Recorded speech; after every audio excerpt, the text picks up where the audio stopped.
Welcome back. સુરતમાં champions ટ્રોફીમાં ભારતની જીત બદલ મનાવાઈ રહેલા જશ્નમાં યુવકે હોબાળો કર્યો હતો, જેને લઈને પોલીસે કાયદાનું ભાન કરાવ્યું છે. ભારત ચેમ્પિયન્સ બનતા જ ભાગળ 4 રસ્તા પાસે લોકોની ભીડ જમાઈ હતી, જેમાં કોઈ અનિચ્છનીય ઘટના ન બને તે માટે પોલીસ બંદોબસ્ત પણ ગોઠવાયો હતો. જો કે આ ઉજવણીમાં એક યુવક ભાન ભૂલ્યો હતો. ઉજવણી દરમિયાન યુવકે પોલીસ કર્મી સાથે ઉગ્ર થઈને બબાલ પણ કરી હતી, જેનો વિડીયો સોશિયલ મીડિયા પર વાયરલ થયો હતો.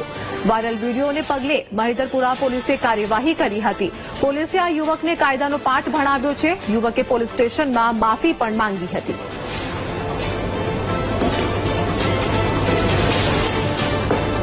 તો સુરતના ભાગળ 4 રસ્તા પાસે બબાલનો આ વિડીયો વાયરલ થયો છે, જેમાં પોલીસકર્મી સાથે યુવકે બબાલ કરી હતી.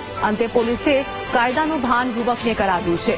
ભારત જીત્યું એમાં ભાન યુવક ભૂલ્યો હતો, તે દરમિયાન આ ઘટના બની હતી. સોશિયલ મીડિયામાં આ વિડીયો વાયરલ થયો હતો.